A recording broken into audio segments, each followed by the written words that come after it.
Le Grand Tour des formations en Charente, une émission coproduite par RCF Charente et Radio Attitude. Les formations du CEPE, Centre européen des produits de l'enfant, et les formations de l'IAE. J'ai la joie d'accueillir maintenant Madame Inès Delaville, directrice du Centre européen des produits de l'enfant, dépendant de l'IAE, Institut d'administration des entreprises de l'Université de Poitiers. Alors bonjour à vous. Bonjour à tous. Et est-ce que vous pouvez nous présenter votre structure ? Alors oui, le cep est en fait double. Vous savez, les ceps, c'est des petits champignons qui se développent très vite. Donc il y a le Centre européen des produits de l'enfant, mais il y a aussi le Centre européen du packaging et de l'emballage. Et en fait, l'IAE de Poitiers, qui est donc une structure universitaire publique, a décidé d'implanter sur le territoire, à la demande du département et des collectivités locales, deux formations très spécialisé sur justement les savoir-faire du territoire. Donc d'un côté, il y a le pôle image avec toutes les industries du divertissement, de l'entertainment, et c'est là que s'inscrit le master marque et produits jeunesse. Et de l'autre côté, un autre master qui s'appelle design, communication et packaging, qui lui est en lien avec tous les savoir-faire du cognac, autour de l'emballage, de luxe bien sûr, avec l'Institut national du design packaging et aussi l'association Atlampac qui regroupe 400 entreprises de l'arc atlantique spécialisées dans le packaging. Voilà. Alors, on a bien compris deux images fortes du département de la Charente, c'est ça. L'image et le cognac. C'est ça. Alors revenons peut-être à l'image, parce que quand on voit produits de l'enfant, on a dit tout à l'heure, M. Beauvalet, que c'était pas loin de la radio, on se dit mais qu'est-ce que c'est des produits de l'enfant ? On fait quoi, des biberons ? Non, c'est pas ça. En fait, nous formons des étudiants qui vont devenir des spécialistes marketing, des enjeux de la relation commerciale avec l'enfant.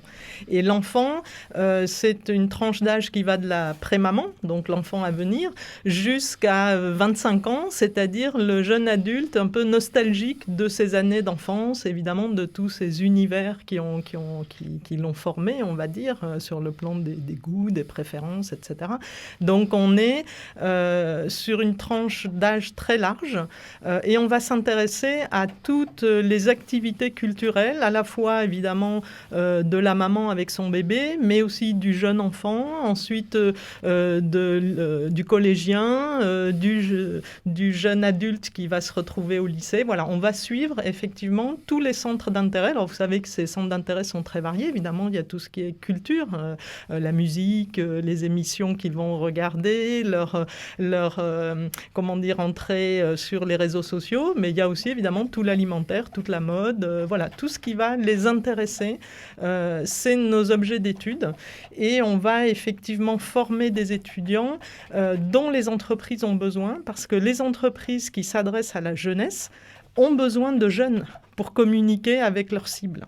Parce qu'il faut un ton, parce qu'il faut effectivement bien connaître leur centre d'intérêt, parce que si on est community manager, mettons, pour une marque qui s'adresse à des adolescents, il faut être dans le ton de la communication avec eux. Moi, par exemple, je suis déjà un peu trop vieille pour ce genre d'approche.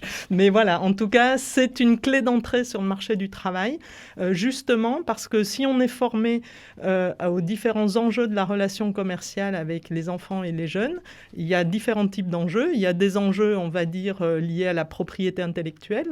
Il va falloir valoriser la propriété qu'on a créée. Ça peut être un personnage comme Titeuf, ici, ou Mortel Adèle actuellement, si on regarde la bande dessinée, qui va ensuite être déclinée peut-être sur le dessin animé, ensuite déclinée peut-être en jeu vidéo, etc. Mais tout ce processus-là doit être pensé, ce processus de licensing, pour que la marque soit valorisée et que les fans du personnage ne soient pas déçus par ce qu'on leur propose finalement comme type d'objet. Voilà, donc ça c'est un des premiers enjeux. Et il y a des enjeux aussi éthiques dans ce marketing, puisque toutes les raisons que l'on donne à un enfant de consommer vont l'éduquer en tant que consommateur. Et donc, on sait que 70 à 80% des produits auxquels on a été exposé dans son enfance, qu'on a utilisé dans son enfance, on va les conserver dans sa vie d'adulte, dans des routines de consommation. Voilà. Donc, c'est aussi très important pour les marques d'être responsables dans leur façon de communiquer avec les enfants. Et nous, on suit, par exemple, toutes les controverses qui évoluent chaque jour. Et on suit, par exemple, actuellement TikTok, qui est un réseau social qui fait l'objet d'une plainte au niveau européen. Tout le bureau des consommateurs au niveau européen est en train d'attaquer TikTok puisqu'il ne protège pas les données des jeunes utilisateurs. Alors, on vous écoutera encore très longtemps parce que c'est très intéressant. Le packaging, voilà, parce qu'on va terminer là-dessus. Voilà, sur le packaging, c'est donc un autre master très important aussi, puisque c'est un master qui apporte des compétences liées au packaging, à l'éco-conception, au choix des matériaux, aussi avec des enjeux de responsabilité sociale très importantes, évidemment, vis-à-vis de l'environnement, vis-à-vis aussi de l'utilisation. Vous savez qu'il y a beaucoup de critiques sur les suremballages, etc. Donc, c'est la même démarche. On forme des spécialistes des enjeux du packaging, mais là, ça n'est pas du tout spécifique à la jeunesse, c'est très général. On peut aussi bien travailler sur des produits pharmaceutiques, des produits de luxe, de l'hygiène beauté, des produits alimentaires aussi. Et à travers le packaging, on va finalement faire aboutir toute la démarche de communication de la marque, puisque le packaging est le vendeur silencieux. Qui, quand on a bien designé son produit, qu'on l'a bien promu sur les réseaux sociaux, qu'on a des univers marchands qui correspondent bien à l'image du produit, le packaging va finir le travail et va finalement permettre aux consommateurs de choisir un champagne plutôt qu'un autre, un produit plutôt qu'un autre.